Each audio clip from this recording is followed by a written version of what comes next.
Mga sir, galing tayo ng SM. Sa sobrang inis ko sa pag-i-edit ng mga video ko dahil sa sound, hindi ko maintindihan kung bakit nagkakaganon yung laptop ko. Pumili tayo ng desktop. Galing tayo ng SM Fairview. Masasagasaan ako, wait lang. Hawak ni Maring Isa yung CPU. Greg, kaway ka.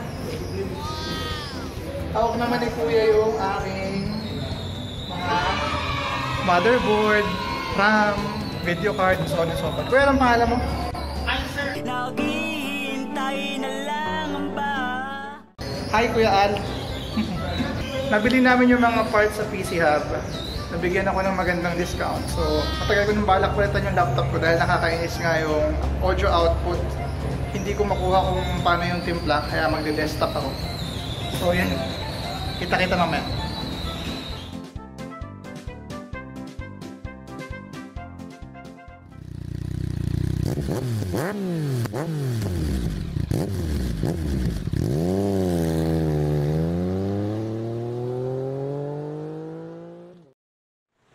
Ang una natin bubuksan guys, casing.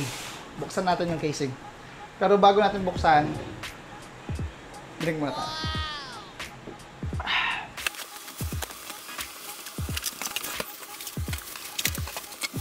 So ayun mga kabote, nabuksan na natin yung computer case. Ang brand nung computer case is Quad Mini Cube Chassis.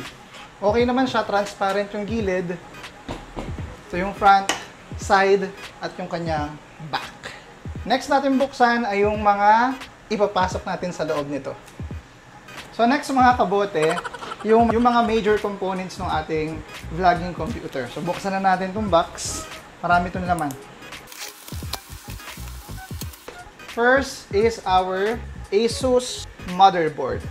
Second is our graphics card. This is from Zotac. Processor, Ryzen 5 2600. Memory card, ADATA, 8GB and 8GB, so total of 16GB because RAM is life. 1TB Western Digital hard drive. Lexar 240GB SSD solid state drive. Power supply, Seasonic Eco Plus 400 watts. Then, last but not the least, keyboard and mouse from Logitech. So, ito lahat mga kabote yung ating mga main components. Bubuin natin ito mamaya. Pero before that, meron pa tayong dalawang item na bubuksan. Mga kabote, Happy Friday!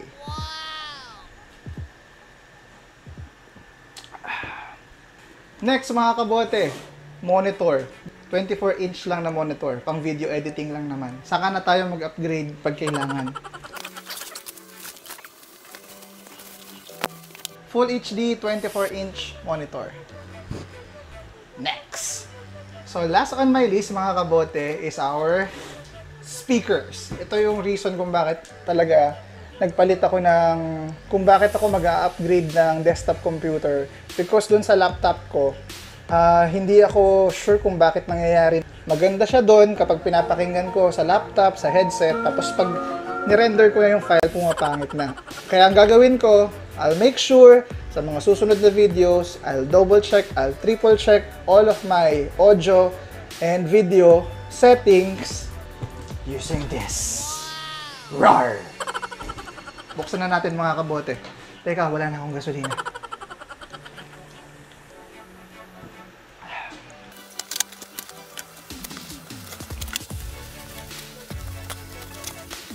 So mga kabote, last on my list, Edifier speakers. Simulan na natin i-assemble ang computer. So mga kabote, simulan na natin buuin yung computer natin. Buksan ko muna yung top case. Ipa-fast forward ko lang ito hanggang mabuo natin yung computer. Siyempre, hindi mawawala yung bote.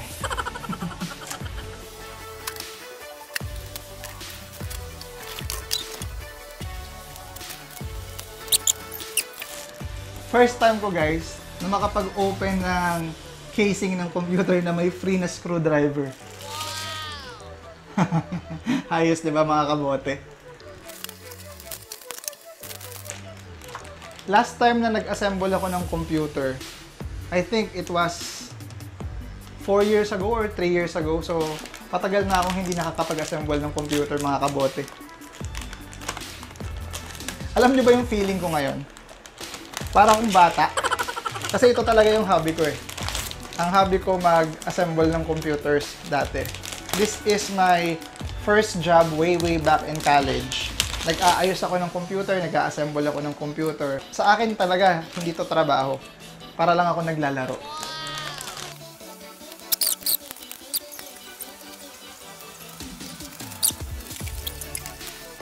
Mami, gusto ko yung lasa nitong beer. Ano siya? Dry. Parang juice lang na nilagyan ng lasa ng beer. Hindi, lasang beer pa din siya. Mga kabote. Testingin daw ng asawa ko yung lasa nito. Sabi ko kasi masarap. Motherboard pa lang. May, ang sikip ng case eh. Pero ano siya, neat.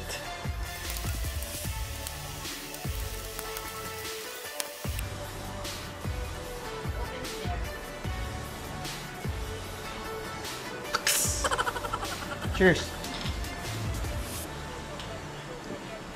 Hirap mga kabote kapag micro ATX. Ang sikip.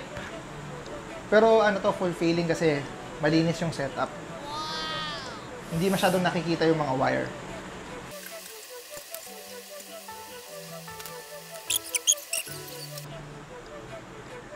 Break muna. Break muna mga kabote.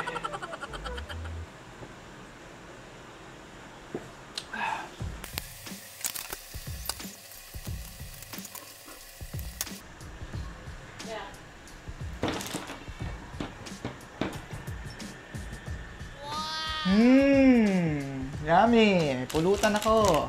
Luto ng aking asawa.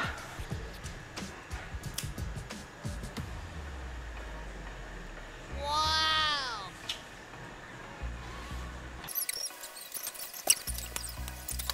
Hello, Daddy. Hi! Come on! So, ito yung mga girls ko.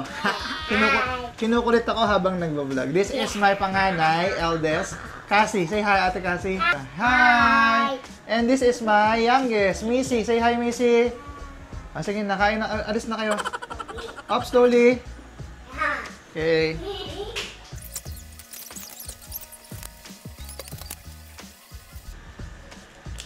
Pulutan break, saka beer break. Sakit sa mata. Ang liliit ng components.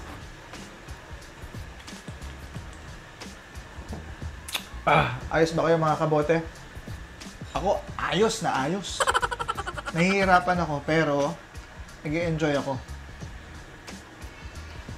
Back to work.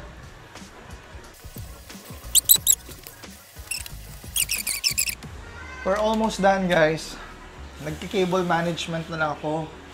Kaya natatagalan. Ayoko kasi ng gulo-gulo yung wire sa loob.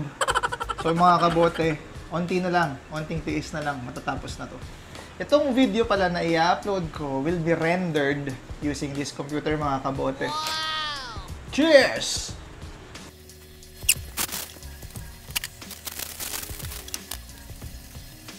So mga kabote, tapos na tayong buuin yung ating desktop vlogging computer. Papakita ko na sa inyo, walk around, kung ano yung natapos natin.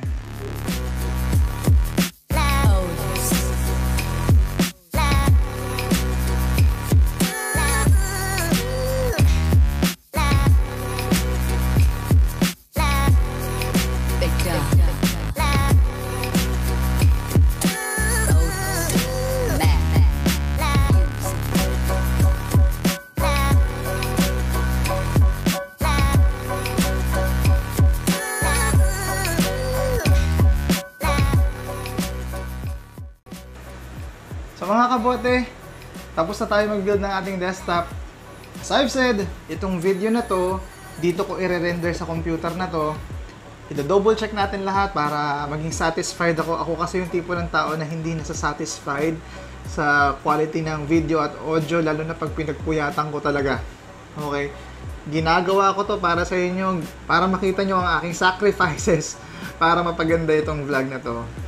Heads up nga pala guys, next moto vlog natin, magte-test ride tayo ng big bike. Specifically, a Yamaha R6. So stay tuned mga guys, share nyo lang tong video ko, wag nyong kakalimutan mag-subscribe, leave a like, and leave a comment. That's it guys, babush mga kabote!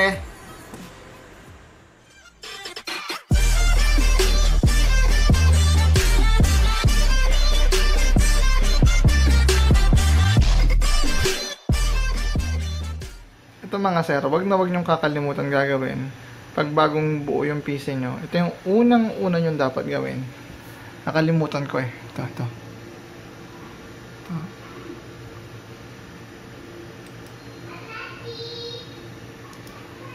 Yan.